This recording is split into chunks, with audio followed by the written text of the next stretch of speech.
O que o perito observa em você, mesmo quando você não está falando, você sabia que a perícia médica não começa quando você senta na frente do perito?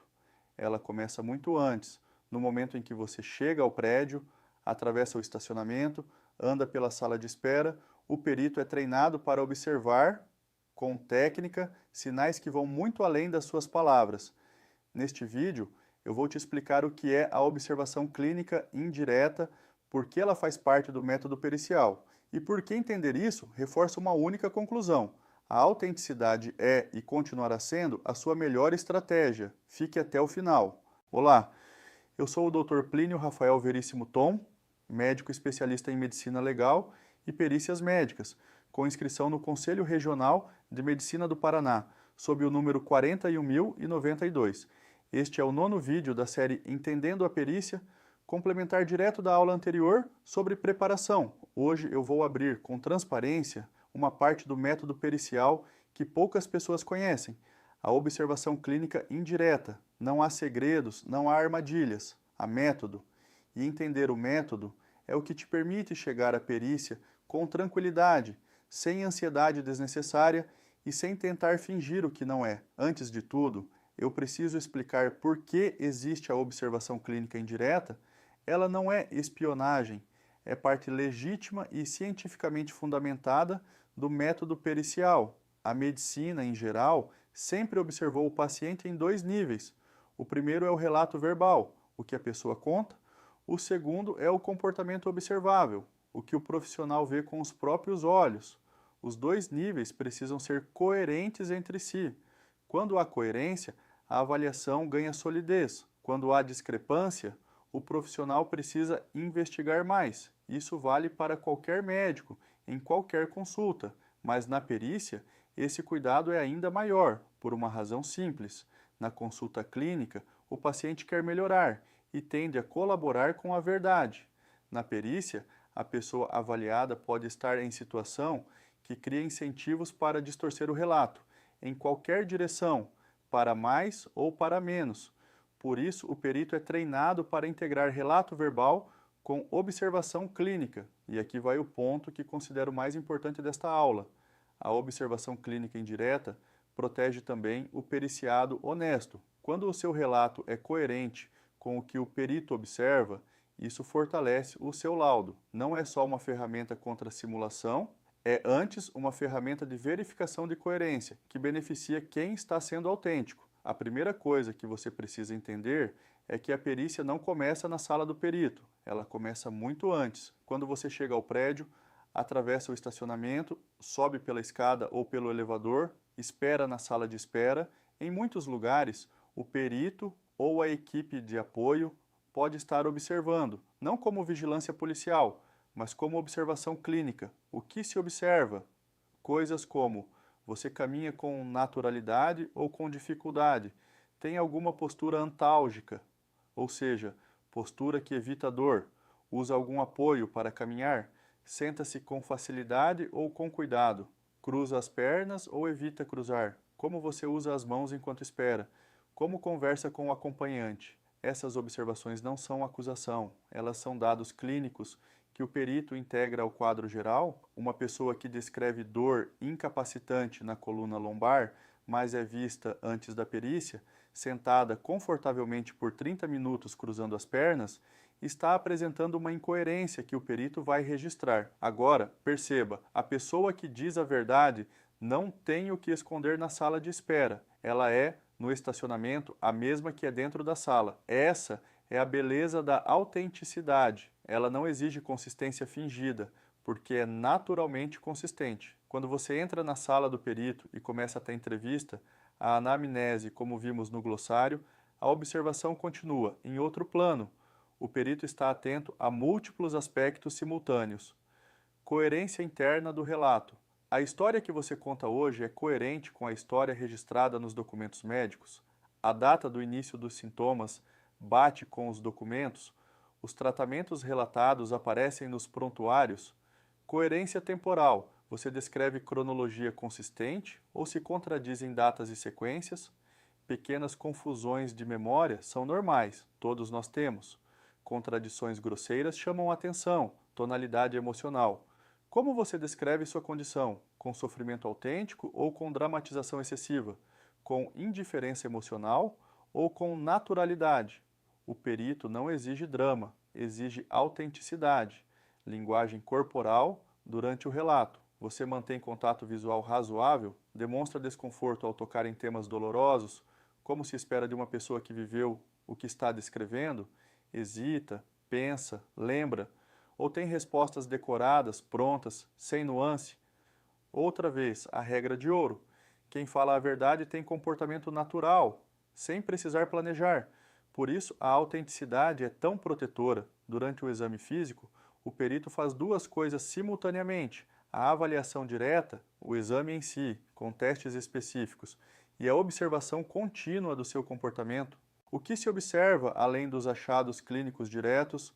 Esforço e tolerância. Se o perito pede para você caminhar, ele observa a marcha é simétrica, a claudicação, ou seja, manqueio, a marcha melhora ou piora ao longo da observação. Se há dor relatada com determinado movimento, há sinais físicos compatíveis, como contração muscular involuntária, expressão facial de dor, movimento de retração, reações automáticas, movimentos involuntários do corpo, são, por natureza, difíceis de simular, reflexos, tremores genuínos, alterações de coloração da pele, sudorese, tudo isso é informação clínica de altíssima confiabilidade. Quando o quadro é real, esses sinais automáticos costumam estar presentes. Sinais de manobras de validação. A medicina pericial dispõe de manobras semiológicas que permitem verificar a coerência das queixas. Algumas dessas manobras testam indiretamente se o relato de dor ou limitação corresponde ao quadro real. Não vou entrar em detalhes técnicos. Eles fazem parte da formação do perito, não do conhecimento que precisa estar aqui. Importa que você saiba, existem e são aplicadas com critério. Comparações automáticas. Se o perito te pede para se vestir ou se mover durante o exame, ele compara o esforço necessário para o movimento solicitado com o esforço espontâneo de outros movimentos. Por exemplo, dificuldade em levantar o braço para o exame, mas facilidade em se vestir.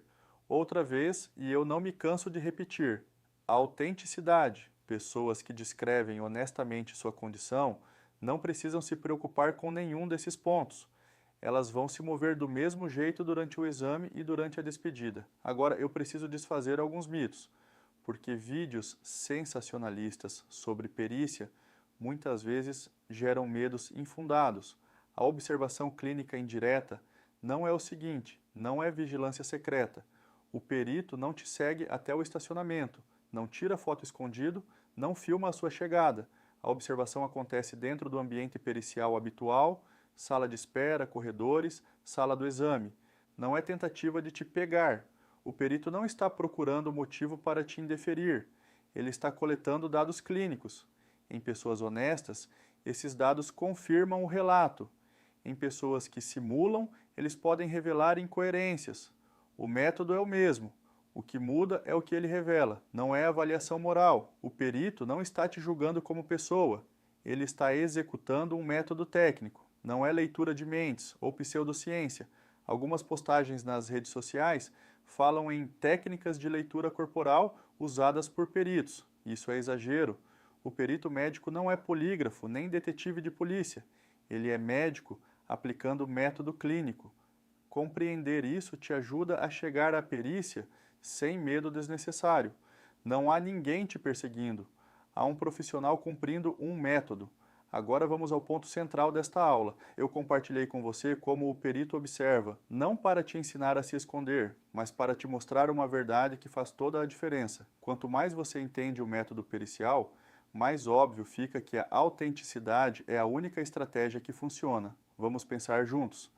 Se o perito observa você desde a sala de espera, qualquer tentativa de parecer mais doente no momento da perícia fica imediatamente exposta, porque você precisaria sustentar o comportamento desde a chegada. Se o perito avalia a coerência interna do relato com documentos, qualquer exagero não documentado se torna evidente. Se o perito usa manobras de validação no exame físico, Qualquer simulação tende a aparecer. Se o perito observa reações automáticas, reflexos, sudorese, expressões involuntárias, esses são por natureza impossíveis de fingir. A conclusão técnica é clara. Manipular a perícia é, no fundo, muito mais difícil do que parece, e a tentativa quase sempre se volta contra quem tenta. Por outro lado, e aqui está o ponto positivo, pessoas autênticas têm comportamento naturalmente coerente. Elas não precisam pensar em postura, não precisam decorar fala, não precisam se preocupar com a sala de espera. Elas simplesmente são quem são durante todo o processo. E essa naturalidade é, em si mesma, prova de autenticidade. Esse é o ponto que mais me importa neste vídeo. Se você é uma pessoa honestamente doente, com limitação real, não há nada para temer no método pericial. Pelo contrário, o método protege você, porque ele vai detectar a coerência entre tudo o que você apresenta. E essa coerência é, em si, evidência a seu favor. Uma dúvida prática que muita gente tem. Mas eu, em alguns dias, estou melhor. Em outros, estou pior. Como me comportar nesses casos? A resposta é a mesma de sempre. A autenticidade. E você pode e deve comunicar isso ao perito. Se você está num dia razoável, diga: doutor, hoje estou em um dia melhor, minha condição varia muito. Tem dias em que não consigo sair da cama, tem dias como hoje em que consigo me locomover com algum esforço. Isso é descrição precisa e respeita o caráter flutuante que muitas doenças têm, especialmente as crônicas, as psiquiátricas e as que envolvem dor. Se você está num dia pior, diga: doutor, hoje estou em um dia ruim. Eu fiz esforço para vir, peço sua compreensão se eu não conseguir realizar todos os movimentos. Isso, da mesma forma, é descrição precisa e o perito vai considerar. Não tente parecer sempre igual. Doença real não é sempre igual. Variabilidade é normal. Descreva variabilidade. Vamos consolidar. A perícia médica inclui, como parte legítima do método, a observação clínica indireta. Ela começa antes da sala do perito, desde sua chegada, e continua durante toda a perícia. O que se observa: marcha, postura, comportamento na sala de espera, coerência interna do relato, coerência temporal, linguagem corporal durante a anamnese, esforço e tolerância no exame físico, reações automáticas e comparações entre o esforço solicitado e o espontâneo. Essa observação não é vigilância, perseguição, leitura de mentes ou tentativa de te pegar. É método clínico, aplicado por um profissional treinado. E aqui está o ponto central. Conhecer o método reforça a única estratégia eticamente correta e tecnicamente eficaz: a autenticidade. Pessoas autênticas com doença real têm comportamento naturalmente coerente, e esse comportamento é, em si, prova a favor delas. Se a sua doença varia entre dias melhores e piores, comunique isso ao perito.